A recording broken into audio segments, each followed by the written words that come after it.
Hi, I'm Rachel Mathews from Successful Garden Design. In this short video, I'm going to show you the difference that design can make to a garden. Now, if you're like most people, you've probably been led to believe by books and magazines and garden centres that it's the plants and features that really make a garden look wonderful. But that's only true to a degree. Plants and features are the finishing touch to a great garden. They're not the starting point. Unless you have a good design structure in place first, you can spend all the money in the world and you won't achieve really good results. In fact, I'd go as far as saying the more money you spend on things for the garden, the more cluttered and disjointed the garden's going to look. Now, as a professional garden designer, I'm bound to say that design is the most important thing, but I want you to see this for yourself. So I'm going to show you some example gardens, and then you can make up your own mind as to just how much difference design can make to a garden. So let's start by looking at a fairly typical front garden.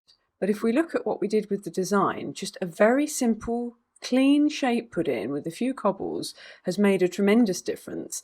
It's transformed something that's just an irregular shaped lawn, and you've got something to look at that is complementary to the front. It doesn't need to be anything wildly fancy, but just a simple shape makes a dramatic difference. And then if we look at this property here, just got bog standard paving, if you put a little bit of design into it, here's what you can achieve. Now, if we just use decking or we just use paving on its own, it wouldn't have had the wow factor that mixing the materials in a designed way achieves. And then this garden in Spain, you can see the wall is at quite an angle here, and that really is the most dominant feature. Now, with a little bit of design put in by rendering the walls and creating these planters, it helps take your eye away from this wall here.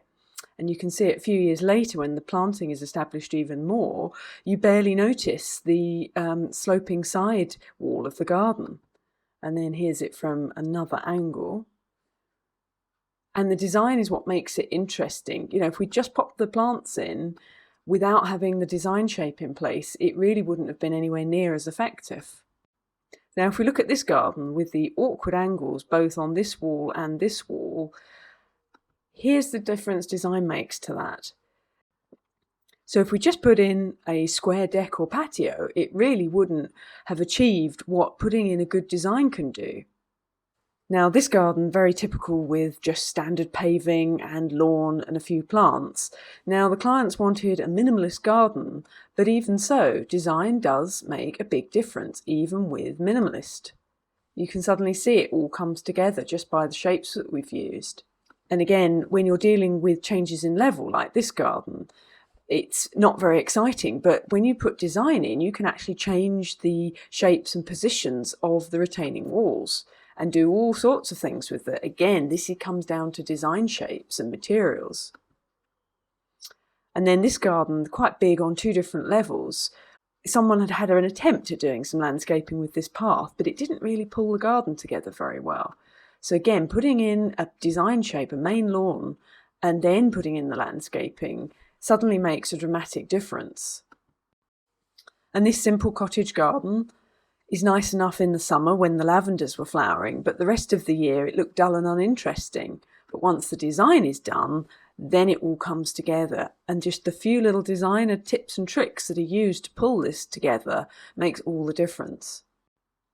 And a long, narrow garden, all lawn. Now, the client didn't want any lawn, they wanted completely low maintenance, and you can start to see it's getting a bit more interesting. And then a year or two later, when the plants are filled up, it all really comes together.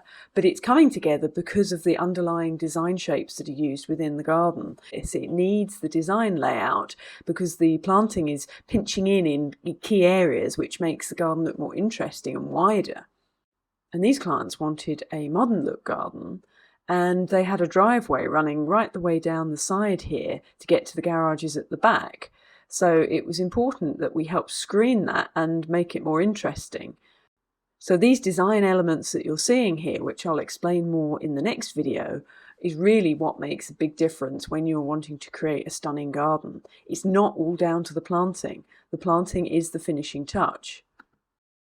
So I hope I've been able to demonstrate just how important design is in a garden.